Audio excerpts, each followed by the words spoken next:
and in identifying that the primary reason a political party exists is to win an election and ultimately form the government, to contribute to the welfare, security, and total development of the people.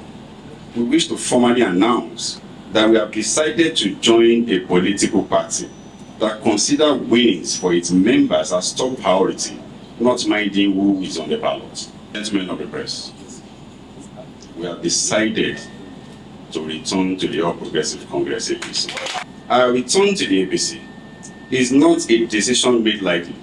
It is a reflection of our unwavering commitment to the progress of Lagos State and our belief that unity amongst progressives is essential to achieving the collective aspirations of our people.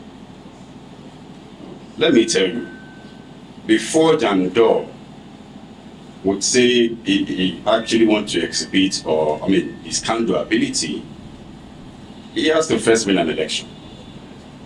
Before I can say, oh, all the promises I've made to make Lagos this and that, to see it to fruition, the first thing is for me to win an election. And you need a platform that can ultimately assist you to win that election. And just like I said there, even if you're not the one on the ballot, you rest assured that your political party will ultimately win for all members and followers of the party.